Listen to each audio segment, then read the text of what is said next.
Welcome back to a new video. Today I'm going to do something a little bit different. Instead of the same old intro and then the recipe and then outro, today I'm going to do something very exciting, and I'm going to show you about rice cookers. Yes, that's right. Rice cookers and excitement together.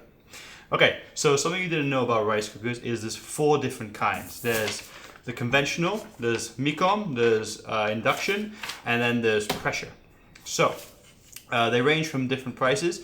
This one starts at about $20, and then it ranges all the way up to $700 to $900, depending on the one.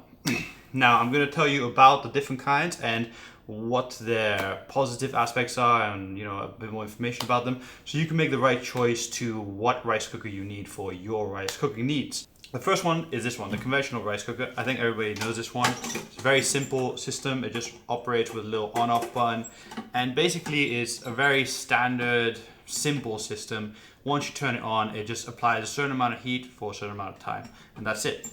Now, it does pretty good at cooking rice, but this technology is from 1955, so it is very, very old and antiquated. You don't really drive cars made in 1955, well, unless you're passionate about that. But my point is, there's better stuff out there than this. The next line is Micom, this right here. Now, this is a picture of the rice cooker because the budget of this YouTube video does not allow me to buy stuff like this and then just, leave it on a shelf. So, I'm going to tell you about this one. Basically, this is an upgrade from this because in 1980s they developed microchips and computers. So this has a tiny little computer inside, and it controls stuff to make your rice cooked a little bit better. So basically, it has options like longer cook times for brown rice, and it can adapt to different scenarios. For example, the higher end ones of the Micom will have temperature sensors and will give feedback to the system of what temperature is, should more temperature be added, should less temperature be added. It will also take into account what the ambient temperature is. Say, for example, rice takes longer to cook in the winter when it's a bit colder, and shorter to cook in the summer when it's a bit warmer. So that will take all that into account, and it will make your rice better every single time. Plus, you have different settings for sushi rice, brown rice, normal rice, and it will have things like resting time and soaking time put into it. So just for example, it will let the rice soak for a little bit, it will cook it, it will control the temperature, and then it will turn it off and let it rest. And that is not something that this device is capable of doing. So this is a big step up from this, and this is pretty good. Now the next evolution is the induction cooker. So this one right here, it has all the technology of the Micom, this one right here, but it also has induction coils. And the induction, what it does is basically, it has this pan on the inside of the rice cooker, and the pan heats up rather than having a heat element that will transfer the heat over. And so what you get is way more quick application of heat. And in the case of this one here, it will also apply heat from the sides. So you get a more uniform heat, and you can apply it very quickly and change it very quickly. So you have way more control, and heating rice at high temperatures very fast makes it way more fluffy. So this, the induction one, gets one of the best rices out there. It's basically the one I'd recommend, even though this one here, we'll get onto this higher quality one in a second. But the induction one has the computer on board. It can do all the stuff that this one can do, but it applies heat faster to make fluffier rice, which is something very nice and something worth getting. But basically, let me tell you about this one here. This one's the next evolution. It has everything this one has, but it also has pressure. But the only thing is, it doesn't engage the pressure element when making sushi rice. So it's completely useless to me, and I could have probably just bought this one and been great with it.